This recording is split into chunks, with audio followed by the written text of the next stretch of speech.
Where all the people that Stephen A. He not gonna do that. Let her cook. I want to know what y'all. Critics of television coverage have also argued that certain segments seem to emphasize other players' achievements while appearing to downplay Clark's milestones.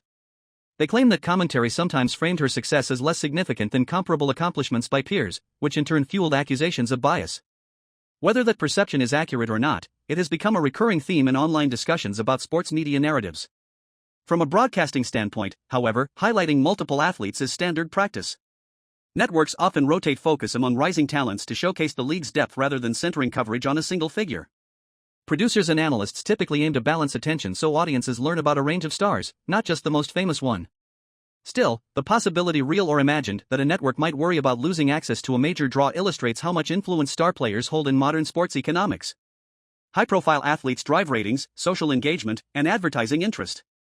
If one of them were to shift markets or reduce appearances, it could affect programming decisions and promotional strategies. That's why even rumors about international opportunities can ripple through the media ecosystem. They remind everyone involved, networks, sponsors, teams, that visibility is a shared asset. When a player attracts viewers, everyone connected to the broadcast benefits. Whether or not Clark ever considers playing abroad, the speculation itself has highlighted the delicate relationship between athletes and the outlets that cover them. Coverage shapes public perception, but public perception also shapes coverage. It's a feedback loop, and once it starts spinning, it can influence everything from headlines to panel discussions. We just have to have people because of marketing and their attention, and they're not as talented. We're not putting the best. Throughout the season, debates about media portrayal intensified when certain televised discussions sparked strong reactions online. One segment in particular drew attention after remarks from analyst Molly Karam were interpreted by some viewers as dismissive toward Clark's influence. Supporters argued that statements like those overlooked the measurable surge in interest surrounding her games, from packed arenas to rising television numbers. To them, it seemed impossible to deny that her presence had ignited conversations about women's basketball far beyond its usual audience. Critics of that viewpoint countered that studio commentary often uses provocative phrasing to generate discussion. In sports media, debate is part of the format, and analysts frequently take strong stances precisely because bold opinions keep viewers engaged. From this angle, the remarks weren't meant to belittle Clark but to question narratives that might have been growing too quickly or uncritically. The tension between those perspectives highlights a larger issue within sports coverage, the line between analysis and perception. When a player becomes a phenomenon, every word spoken about them carries extra weight. Supporters listen closely for praise, while skeptics listen for skepticism, and both sides interpret commentary through their own expectations. Clark's rise created exactly that kind of polarized listening environment. Her supporters saw her as a transformative figure who brought new energy and visibility to the game. Detractors, or at least cautious observers, emphasized that greatness in professional leagues is measured over time, not just through early impact. What's undeniable is that the discussion itself demonstrates her influence. Few athletes generate this level of sustained debate about how they're portrayed. Whether analysts praise, question, or critique her, the conversation always circles back to her presence. In media terms, that's a sign of star power, when every segment, argument, or headline eventually leads to the same name. Versus Caitlin Clark, and that is just absolutely false. It is unfair to the women that have been there building this league to this moment so that Caitlin Clark's popularity could take. Some observers believe the narrative surrounding Clark this season was framed around expectations rather than performance. Because she entered the professional ranks after a record-setting college career at University of Iowa, analysts repeatedly asked whether she was meeting the enormous standards placed on her. That line of questioning is common for highly decorated rookies, yet in her case it became a persistent storyline. At the same time, comparisons with other young standouts, especially Angel Reese, were frequently discussed on studio panels and debate shows. These comparisons were often framed as friendly rivalry or analytical contrast, but they sometimes sparked heated reactions among fans who felt the conversation was turning into an unnecessary competition rather than a celebration of multiple rising talents. Sports debate culture thrives on comparisons. Analysts contrast statistics, highlight stylistic differences, and speculate about future trajectories because those discussions keep audiences engaged. But when comparisons repeat week after week, they can create the impression that one player's success is being measured only against another's rather than evaluated on its own merits. Supporters of Clark argued that her statistical output, attendance impact, and visibility proved she was delivering on expectations. Others insisted that rookie season should be judged cautiously, emphasizing long-term development instead of immediate dominance. Both sides believed they were being objective, which is why the debate never fully settled. What's clear is that the conversation around her wasn't quiet for a single stretch of the season. Every performance fed into the broader narrative about whether she was exceeding, meeting, or falling short of the hype. And in modern sports media, sustained narrative attention often matters as much as results themselves. We're not saying we're not saying No, Andrea, I'm not gonna let you do that. Go ahead, Andrea. I'm not gonna let you make it seem like Caitlin Clark was averaging 5 points a game. At the time, she was still averaging 16 points a game, which was more than a lot of other guards that made the team. So don't do that. Don't make it seem like she was averaging 5 points and this was like a... Another recurring talking point throughout the season involved physical play on the court. Some commentators suggested that claims of Clark being singled out by defenders were overstated, while others insisted that game footage showed she was absorbing unusually heavy contact. Supporters pointed to statistics indicating she drew a high number of fouls, interpreting that as evidence that opponents were especially aggressive in guarding her. Moments when she appeared visibly roughed up, such as games where she left the floor with noticeable bruises, only fueled that narrative. Fans circulated clips, slowed down replays, and debated whether the contact crossed the line from competitive defense into excessive targeting. Those discussions often spilled across social platforms, where slow-motion angles and freeze frames turned individual plays into viral talking points. Skeptics pushed back, arguing that physical defense is common against any high-usage guard. In their view, star players across leagues routinely face tougher coverage because opponents design strategies specifically to disrupt them. To those observers, Clark wasn't being singled out unfairly, she was simply experiencing the same defensive intensity that top scorers have always faced.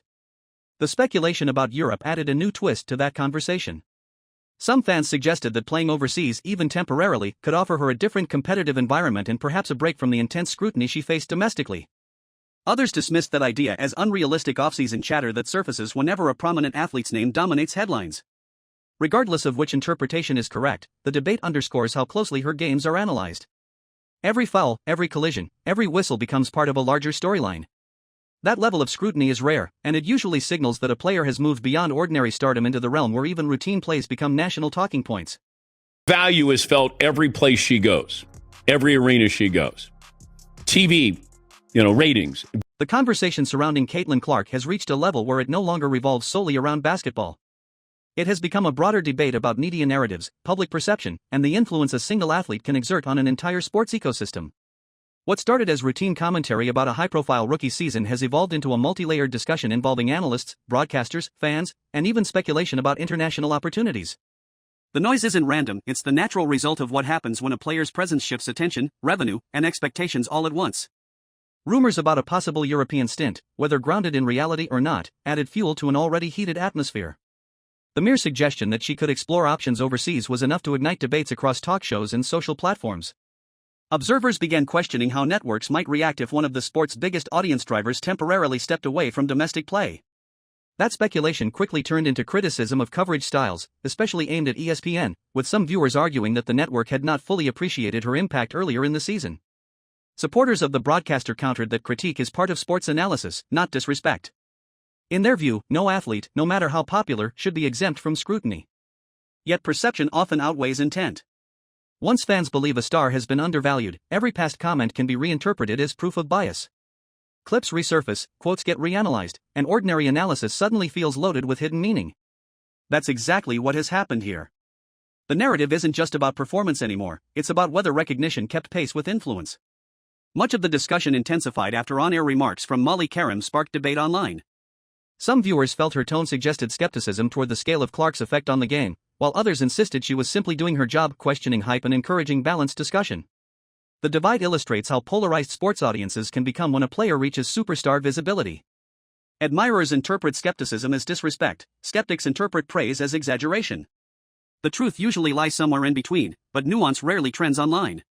Another recurring topic has been physical play on the court. Analysts debated whether she was being defended more aggressively than most guards, while fans circulated clips showing hard fouls and intense defensive pressure. Statistics indicating she drew frequent contact became talking points, with supporters arguing that opponents were clearly targeting her. Critics pushed back, saying that any high-usage scorer naturally attracts tougher defense. Star players in every era have dealt with similar treatment, they argued, and physical coverage is often a sign of respect rather than hostility. Still, moments where she appeared visibly battered after games fueled the perception that she was under extraordinary pressure. Each bruise or collision became symbolic, representing the broader idea that the league was testing its newest attraction. Whether that interpretation is fair or exaggerated, it shows how closely every detail of her performances is examined. Few athletes reach a point where routine plays become viral evidence in a wider argument about their status.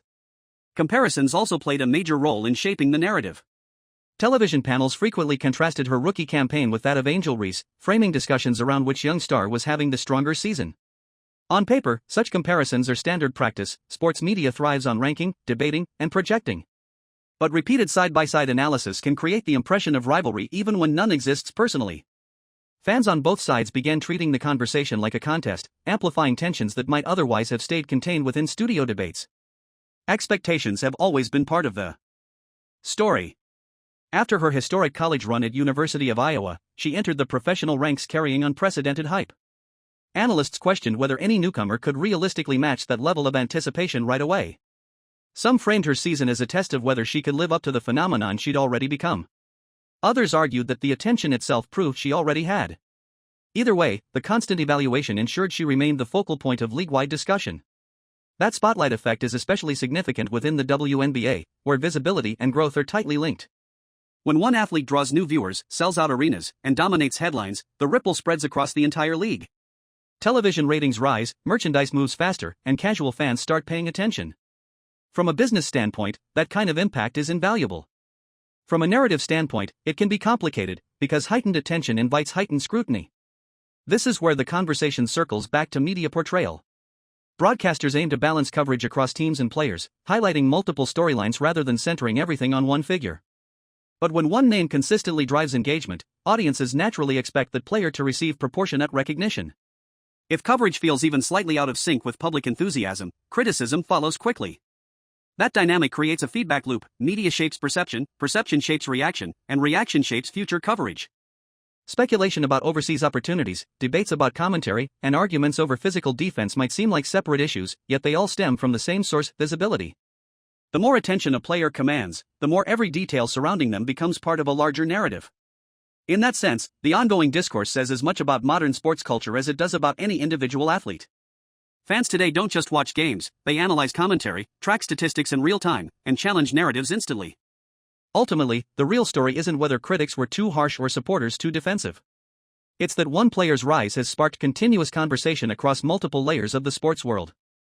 Analysts debate her influence, fans defend her reputation, and networks evaluate how they present her story.